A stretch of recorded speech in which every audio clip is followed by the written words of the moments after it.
For a heartbeat, the illusion of life remained a cruel trick of physics that forced him to turn away and catch his breath.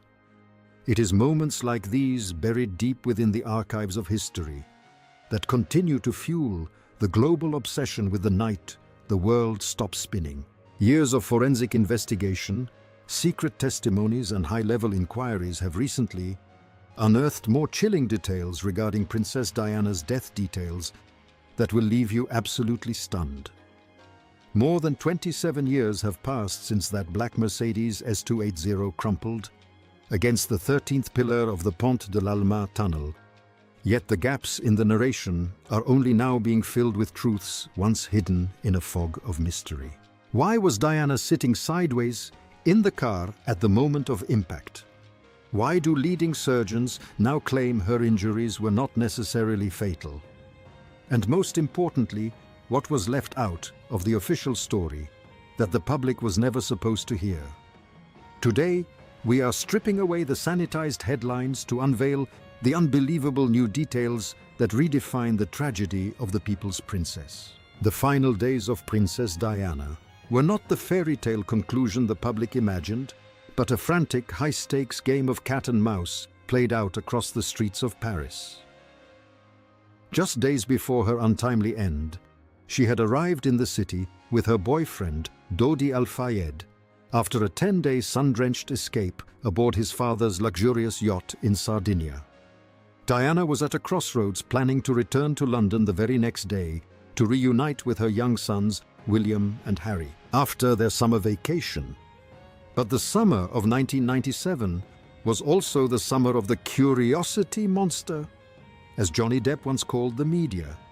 Diana was dating an Egyptian playboy, and the world's cameras were hungry for a piece of the action. On that final Saturday night, the couple abandoned their plans for a quiet dinner at a local bistro due to the swarming paparazzi chaos. Instead, they retreated to the relative safety of the Ritz Hotel owned by Dodi's father, Mohammed Al-Fayed. Around midnight, they attempted a desperate gambit, using a decoy car at the front of the hotel to lure the photographers away while they slipped out the back. It was a tactical error that would lead them directly into the jaws of fate. As their vehicle sped toward Dodi's apartment, attempting to outrun the flashing bulbs of the pursuing motorbikes, the Mercedes entered the tunnel at a speed that defied control. The impact was absolute, claiming the lives of Dodi and the driver Henri Paul instantly.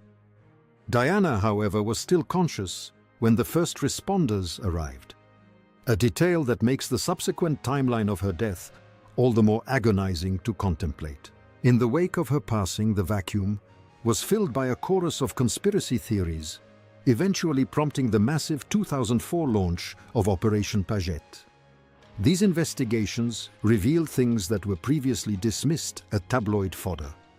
For years, the French authorities maintained that the crash was solely the fault of Henri Paul, the deputy head of security at the Ritz.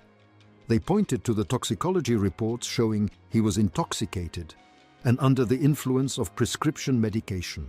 However, in 2008, a British jury reached a significantly more complex conclusion, one that sent shockwaves through Scotland Yard. They found that the aggressive predatory pursuit by the paparazzi directly contributed to the events leading to the collision. It wasn't just a drunk driver, it was a psychological assault on a vehicle that had nowhere else to go. But beyond the twisted metal and the tunnel walls, there was a deeper, more insidious betrayal that had been brewing for years. A betrayal that many believe placed Diana in that car in the first place. To understand Diana's mindset in those final months, we have to look back at the infamous 1995 Panorama interview.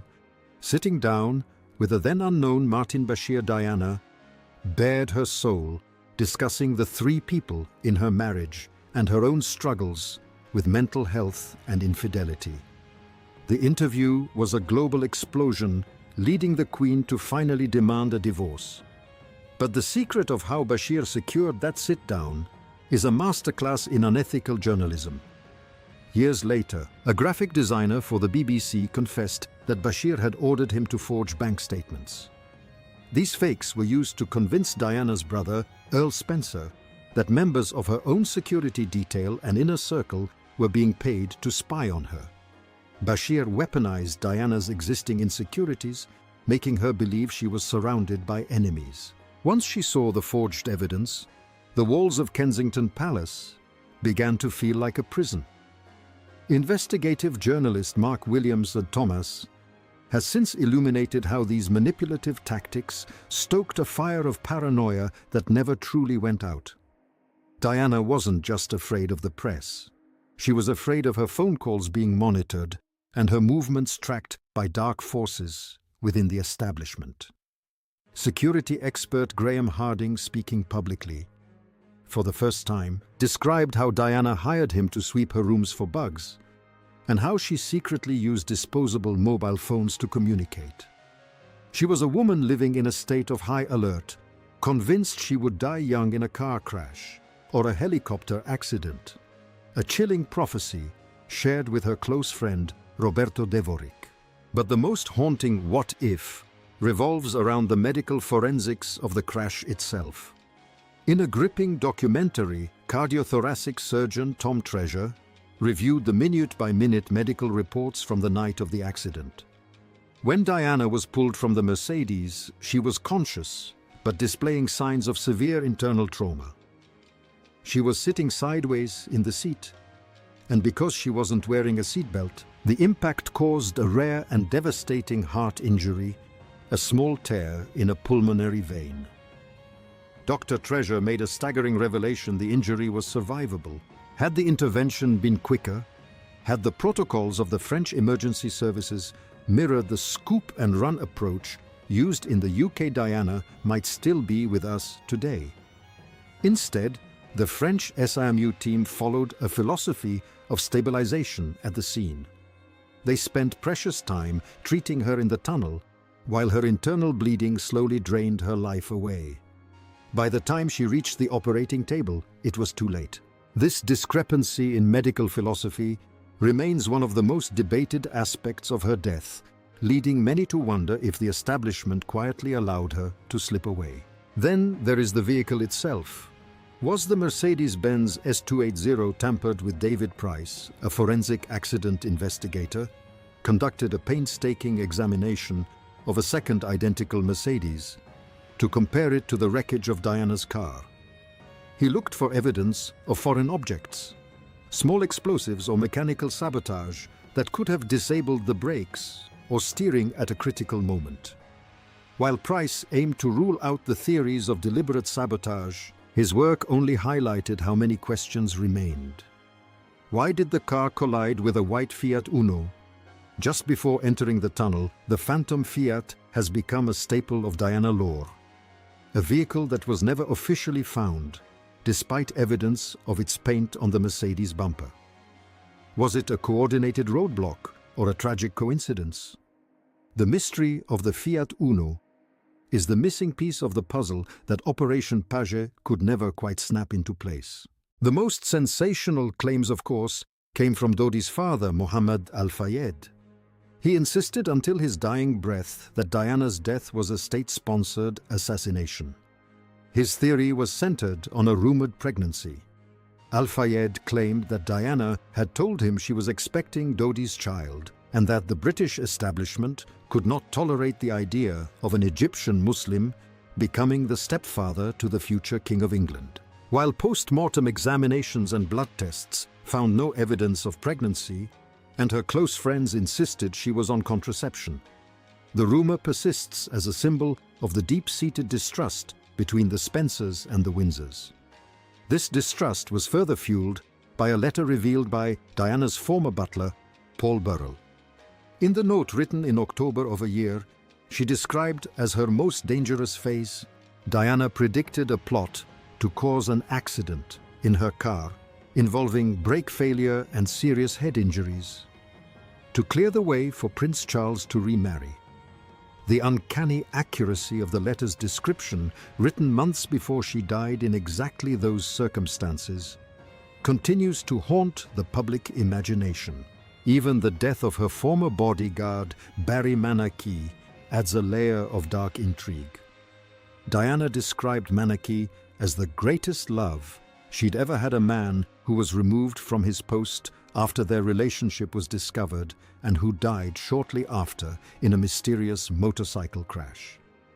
Diana publicly stated she believed he was bumped off. When you look at the pattern of her life, the lost lovers, the forged bank statements, the bugged rooms, and the predicted car crash, the official story of a simple accident begins to look incredibly fragile. The driver, Henri Paul, has been painted as a simple drunk, but rumors have long suggested he was an asset for an intelligence agency receiving large sums of money that exceeded his rich salary. Was his body swapped?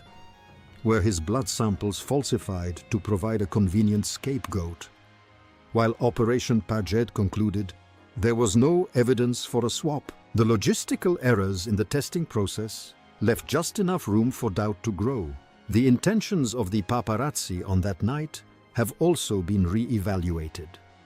While they were not part of a criminal conspiracy to kill her, their behavior was described as ghoulish. Witnesses recalled photographers snapping pictures of a dying Diana while she was still trapped in the wreckage, gasping for air. 10 photographers were arrested, yet none were convicted of manslaughter. Their defense was that they were simply doing their jobs. But the 2008 British inquest made it clear that their relentless pursuit created the high-speed environment that made a crash inevitable. Diana had spent years warning that the press would eventually cause her physical harm, and in the end, she was proven right.